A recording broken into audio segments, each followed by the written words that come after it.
Now we are going to move on to spherical coordinates, and the usual Laplace equation uxx plus uyy plus uzz equals to 0. If you change it to so this second derivative in x plus second derivative in y plus second derivative in z applied to u equals to 0. This part here, which we call the Laplacian, right? If you work really hard, then you can see that in spherical coordinate system, this will be the equation that you get. And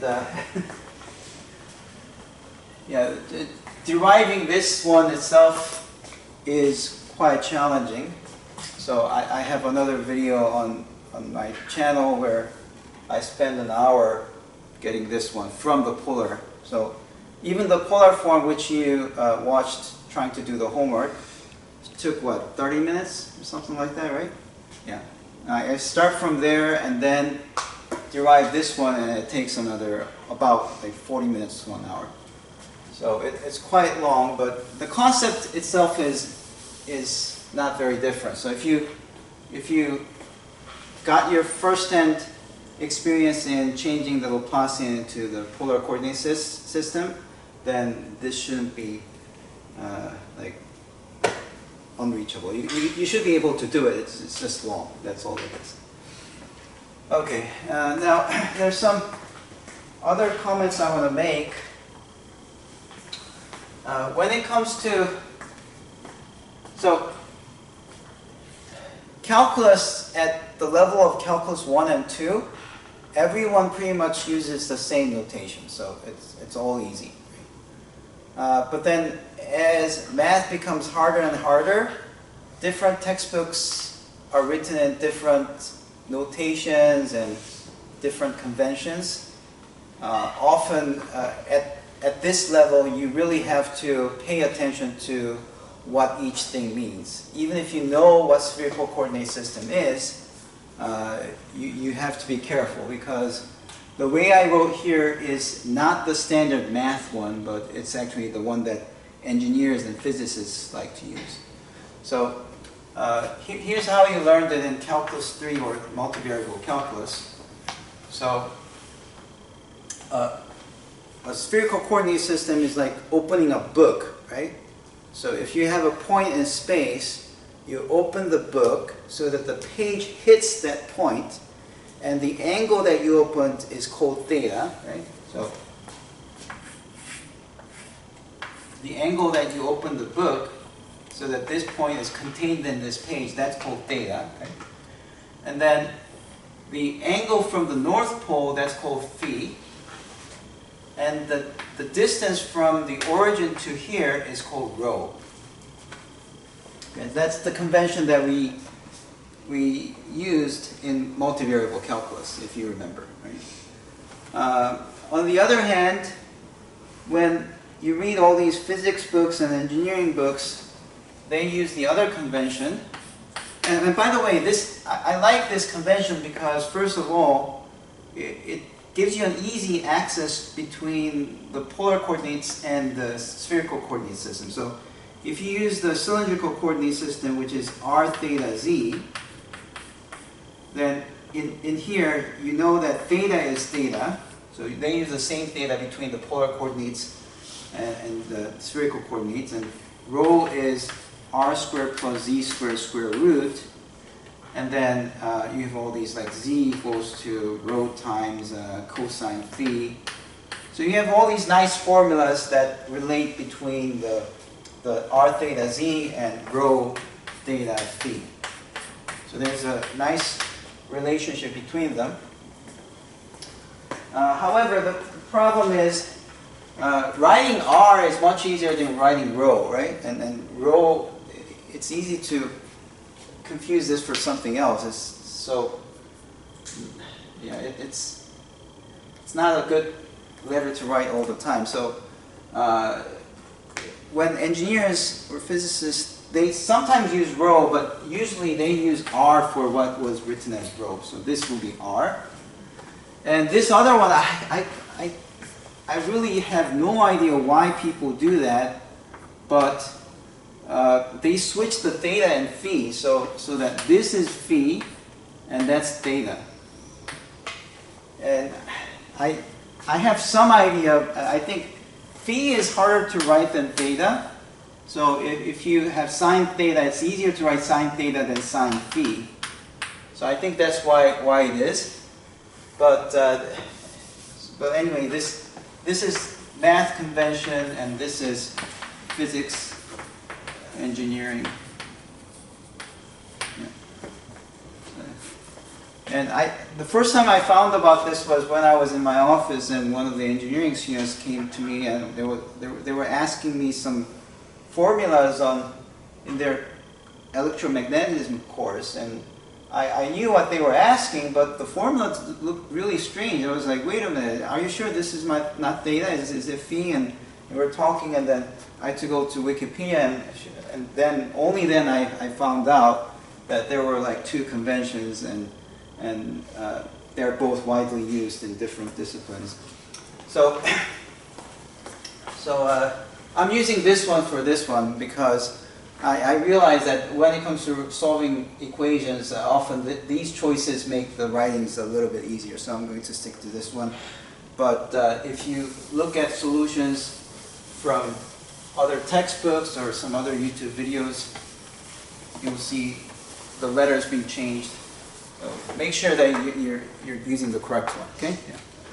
Yeah. There is no correct one, but you know what it means. Okay? Yeah. All right, so we have this equation, and we're trying to solve this. And what I'm trying to do is, like, imagine that you have some kind of a metal bowl, or metal bowl, right? So you have that, and then you have you're applying some charge at some point. So it's like positive here, and then maybe here it's negative. Yeah, and then.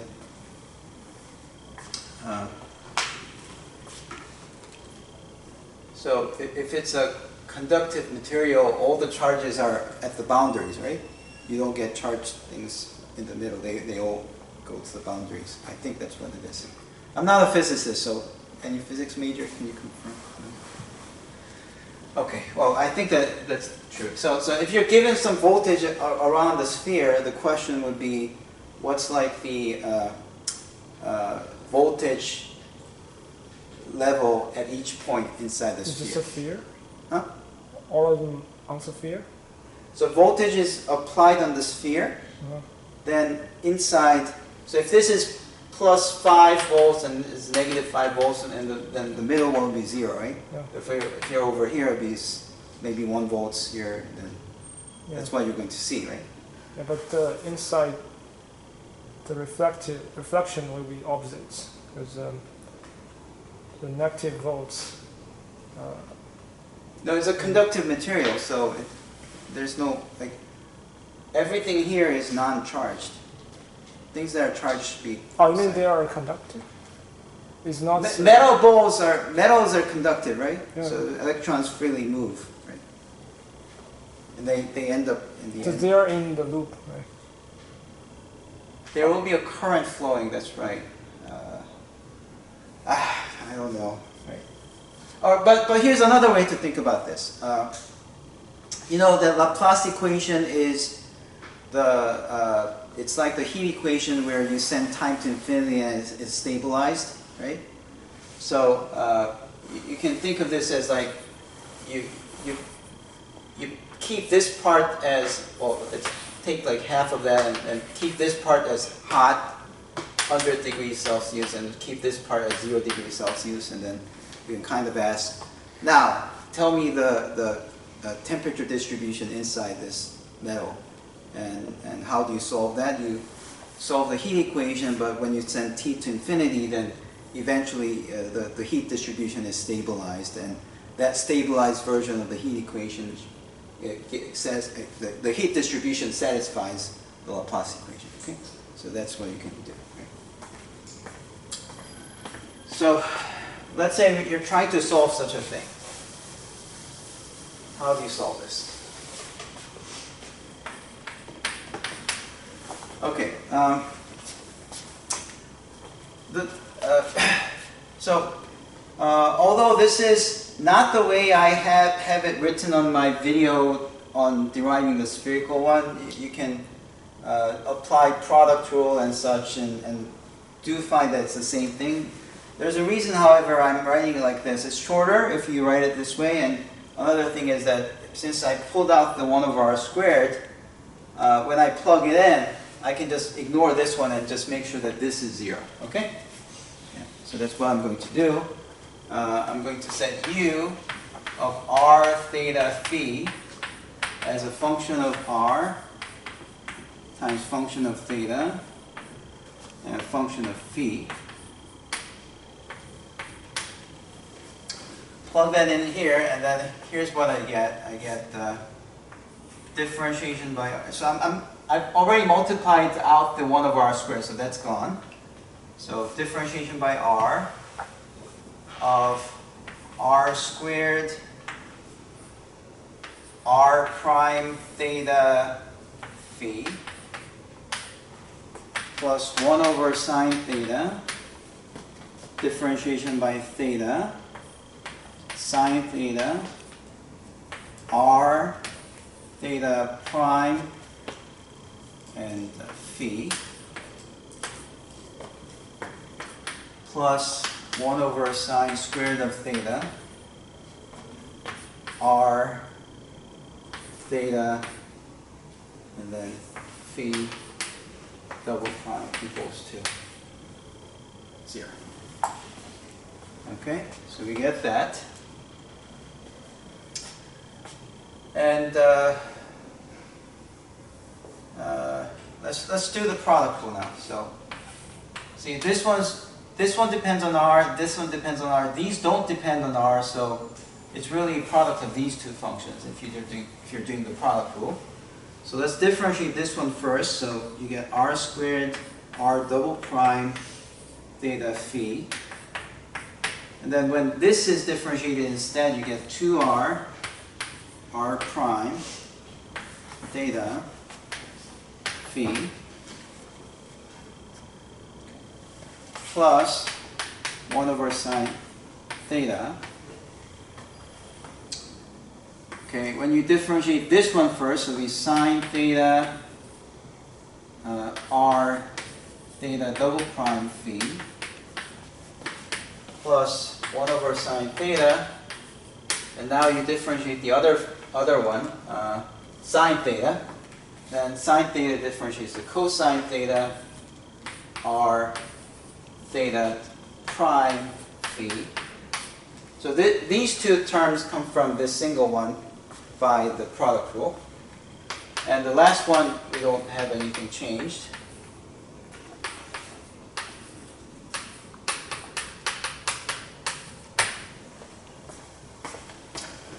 Okay, and then we can cancel this one. And now what I want to do is I want to divide everything by the same idea. We divide by r theta phi, right? So we divide this entire thing by r theta phi. The entire thing is divided by r theta phi.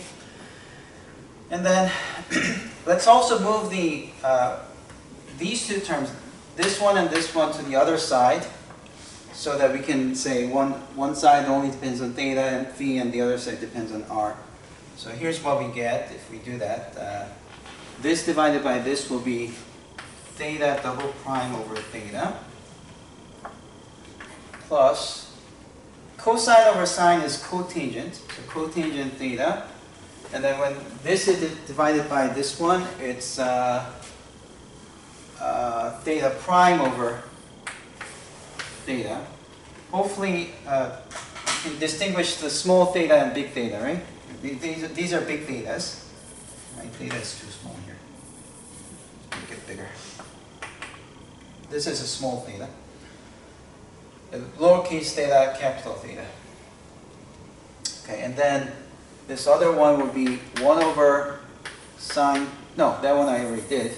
The last one, 1 over sine squared theta and be phi double prime over phi.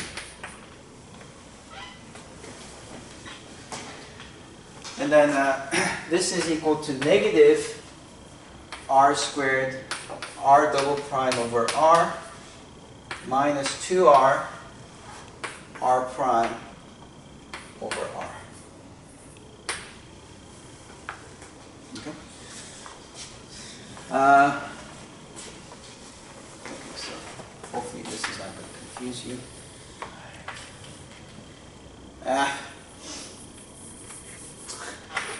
Maybe I should just. Okay. Right. So we have this, and as you can see, the right side is a function of r only, the left side is a function of theta and phi only.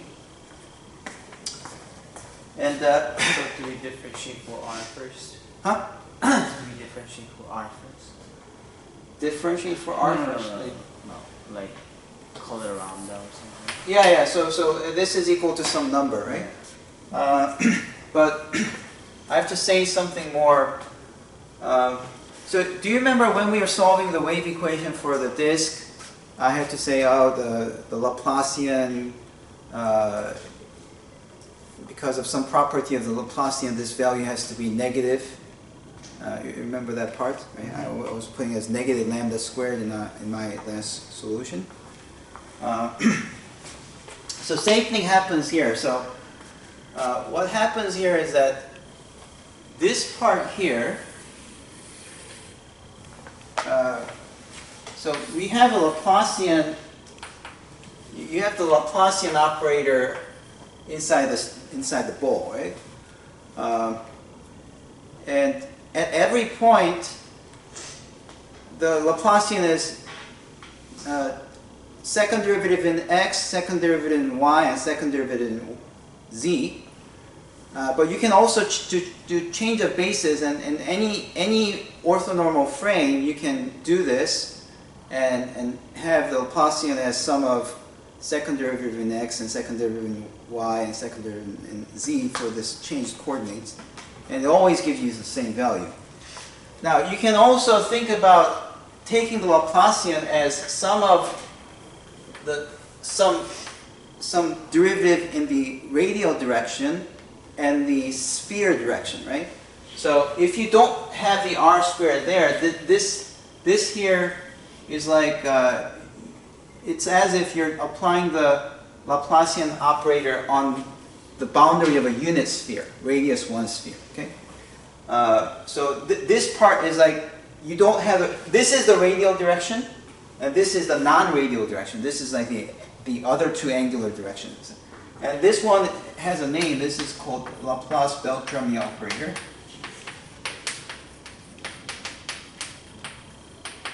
And you know, in general, you can have any kind of a manifold, some really like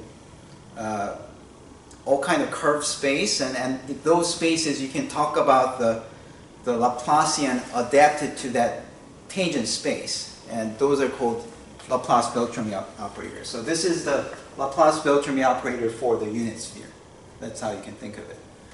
And this one also has the same property, like the, you know how I talked about you can't have a local maximum or local minimum, and by using that idea I was able to explain that the eigenvalues that you put over here could only be negative or positive. So, so I don't want to spend more time on that, but what I'm trying to get at is that eventually this value here has to be called negative lambda. Okay? It has to be called negative lambda with the condition that lambda has to be positive. Lambda is a positive number. So that's what we have. And then, so let's continue on.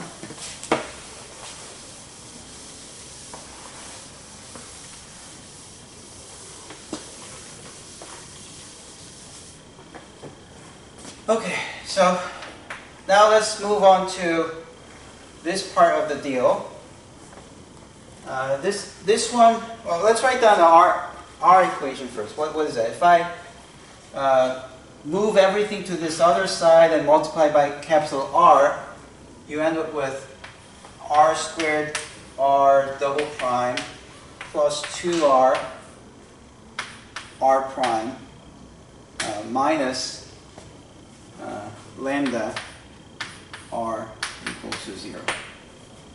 So you have I realize I call this wrongly as Euler-Legendre. It's Euler-Cauchy type equation, where if you have r multiplied for every derivative you have, so there's no r multiplied because there's no derivative.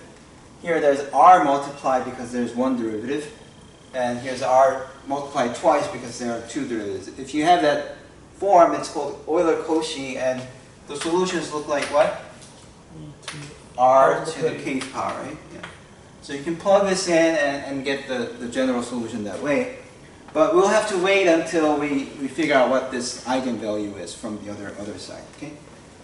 All right, so that's what's going to happen for the R.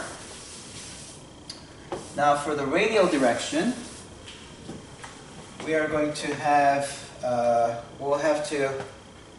we first have to multiply by sine squared theta both sides, and so that this one can be by itself, so that this will be only depending on phi only. So what does that give us? That gives us sine squared of theta double prime over theta plus cosine cotangent of theta prime over theta plus, actually not plus because I'm moving the negative end over to this side. Oh, sorry. I'm multiplying sine squared, I forgot. So sine squared of theta times cotangent of theta prime over theta. And then negative lambda, if you pull it this way, it's plus lambda times sine squared of theta equal to negative phi double prime over phi. And again, we have the left side as function of theta only, the right side function of phi only, right? And then that has to equal to some number again. And for that number, well, again, remember we decided to call phi what was theta before, right? Theta is the one that goes 2 pi around, right? Yeah. So there's this periodicity condition that makes this as what? The periodic ones give you what? Phi would end up being? Sine cosine squared? Sorry. N squared. Yeah, so okay, so if I call this as mu, then mu would equal to n squared, right? And then it will be c1 cosine n phi, right? Plus c2 sine n phi. So that's what we get, right? With this mu turning out to be n squared. So this part is exactly the same as our wave equation before. And that means now I can just replace mu by n squared, bring it over to this side, and multiply by theta. Now, okay, I'm so sorry. I meant to have the capital theta being distinguished from small theta, but anything that has a function, those are lowercase theta, right? Yeah. So these are capitals, okay? It's impossible that only theta are there, right? Only that small theta. Yeah. This doesn't make sense, right? Okay. All right. So if I multiply the capital theta both sides and bring that n squared, this is equal to n squared to this side. Here's what I end up with. I get sine squared theta double prime plus. Well, cotangent is cosine over sine, right? So one of the signs will cancel, and you get sine theta times cosine theta, big theta prime. Let me make it bigger. And then plus lambda sine squared of theta minus n squared, and to this one you will have big theta multiplied.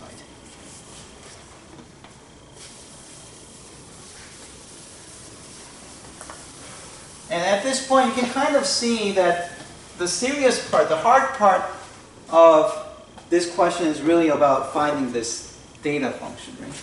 It's the function that's from the North Pole to the South Pole. Remember, theta is the North Pole to the South Pole, and phi is the going around, right? In the phi direction, you just have sine and cosine, right? In the radial direction, you just have r to some power k. So those are not so interesting, but this one seems to be quite serious. Okay, so this is the hard one. Okay. You have to remember that theta goes from 0 to pi. Goes from 0 to pi. So 0 would be the North Pole, and pi 180 degrees from the North Pole would be the South Pole, right? You get that, right? Yeah. So you have this, and then you want to do a change of variables for this one as x equals to cosine of theta. Now, why do we like that? Well, that's because when theta is 0, which is the North Pole, x is 1, right?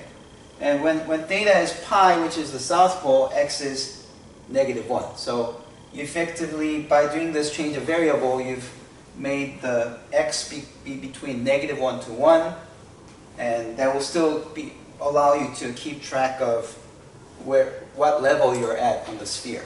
Okay, so that's the change of variable that you want to do.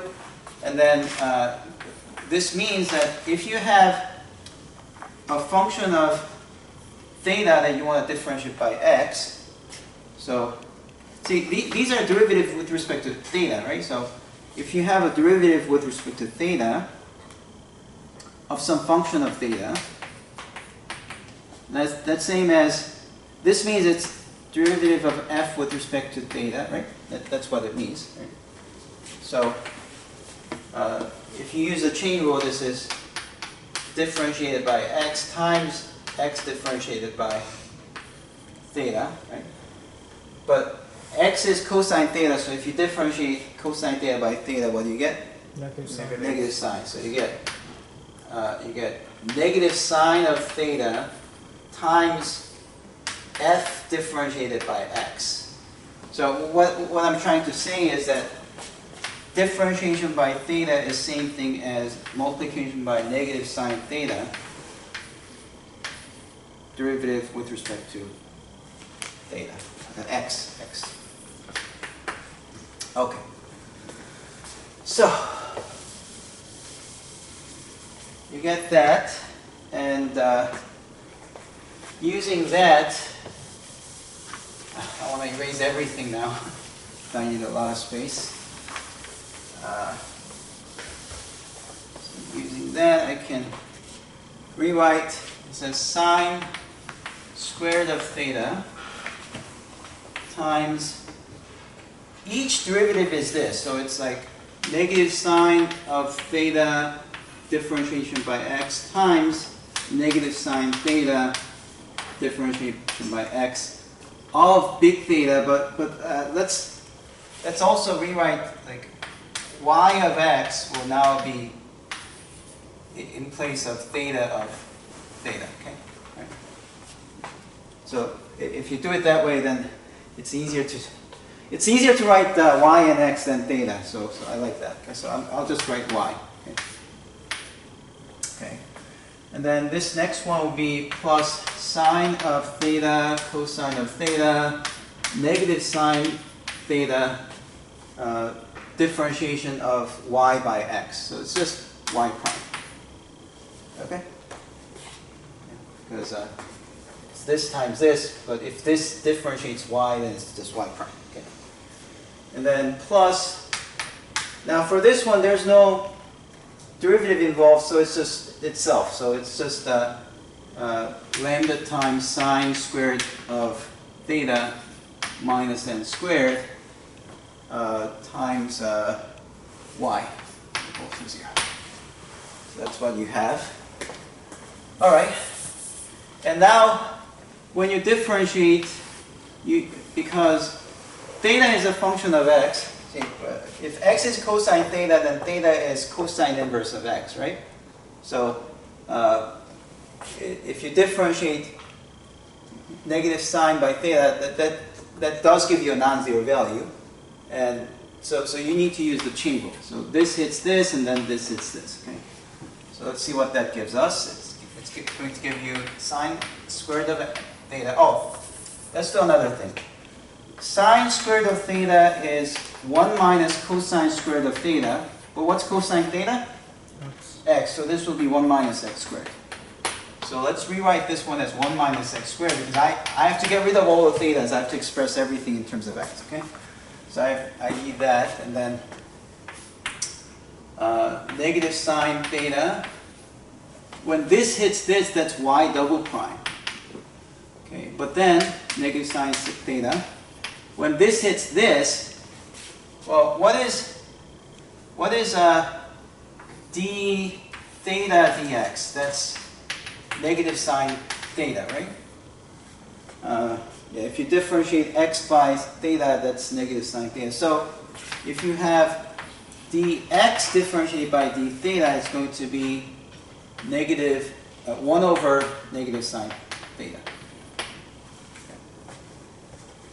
Or if you don't like that, you can replace this by theta equals to cosine inverse of x, but you end up with the same thing, because the derivative of cosine inverse is negative 1 over square root of 1 minus x squared, which is same as this one. This is square root of 1 minus x squared. Same thing because of this, right? Okay, so you have that, so you're going to get negative 1 over sine theta when this hits this. Oh, but there's a minus already, so it'll be plus. Right? When this hits this, there's a minus, so minus minus will be plus, and then y prime. Okay, and you get sine squared of theta, cosine theta. You know, I think I changed it too early. Let's write it as sine squared theta. That y prime plus lambda sine squared of theta minus n squared y equals to 0. And now since I see sine squared here, sine squared here, sine squared here, I'm going to divide everything by sine squared. That means this one that doesn't have the sine squared will have the sine squared as a denominator, right? And so without that, you're going to have, wait, something's not right. I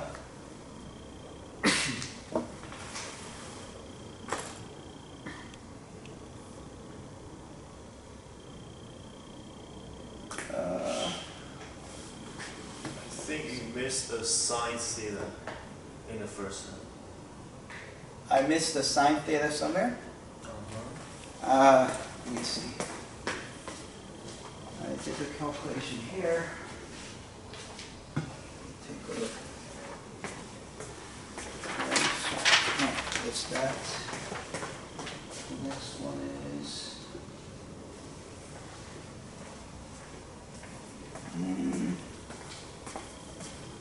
Oh, yeah.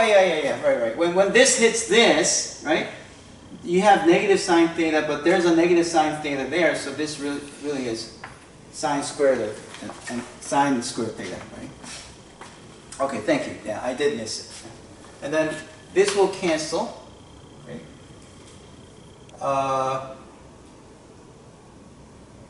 wait, that should be. How do we get 1 over something? Oh. Why is there one more sine theta? No, 1 did we get 1 over something? Oh, yeah, that's wrong. It's really when x hits this one, when negative sine theta is being hit like that, that's like differentiation of negative sine theta by theta, but then theta differentiated by x, right? So this gives you negative cosine theta times 1 over negative sine theta So negative negative cancel, so you get cosine theta over sine theta. Okay, so that one's wrong as well. I kept forgetting that. Okay. And there's also a sign issue. Yeah, so the sign will come out as negative, and because of this negative, that still is negative, but then there's a sine theta from here, but then there's a cosine theta over sine theta here. So they cancel and you get y prime. Okay. All right. Why the d theta dx is why? How do you calculate d theta dx? It's 1 over dx d theta. I don't know why.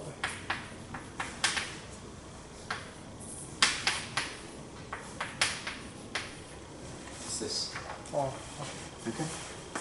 Yeah, you can check that. If you don't like it, you can move the cosine here I and understand cosine over. that. It's the same thing. Yeah. I heard You see that. that, right?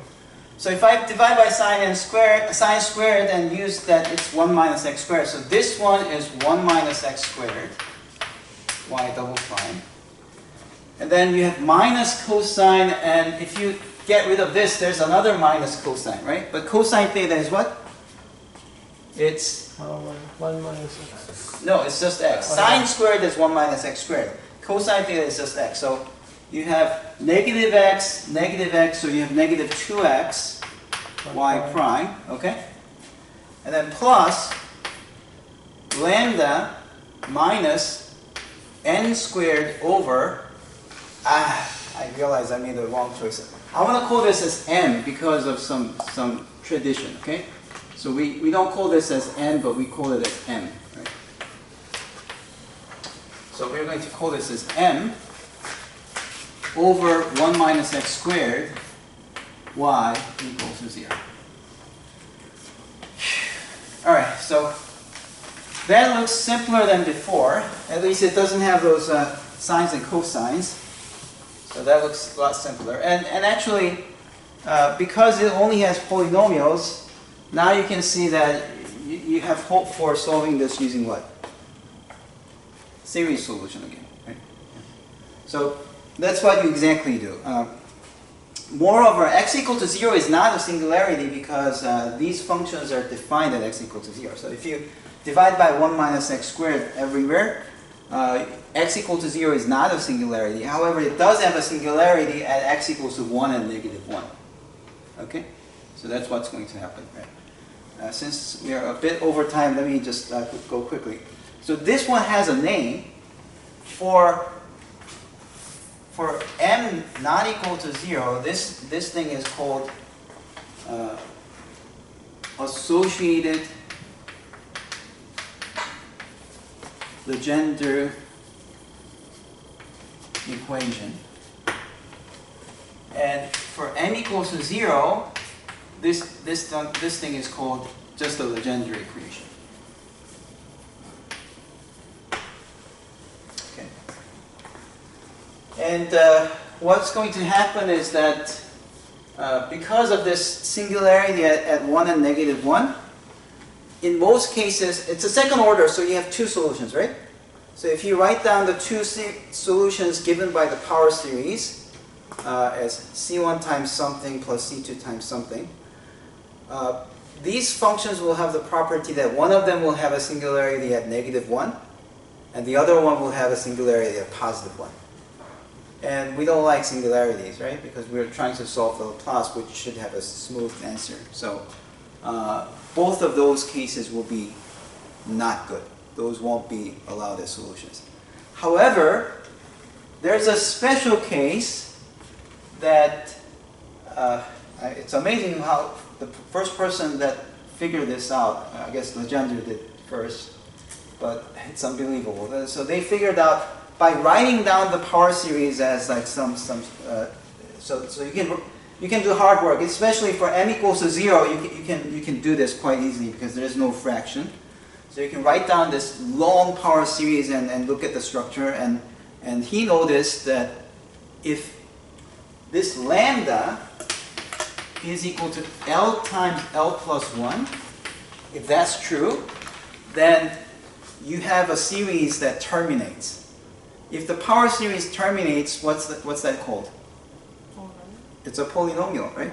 Does polynomial have any singularities? No, it doesn't. So he figured out that for these specific cases, but L is a positive integer, this equation will have polynomial solutions which will have non-singularity at both -1 and 1. Now, there will be only one of the solutions. Of course, this is a second order, so there will be an associated solution with that, right? So the other solution will then have singularity at both -1 and 1.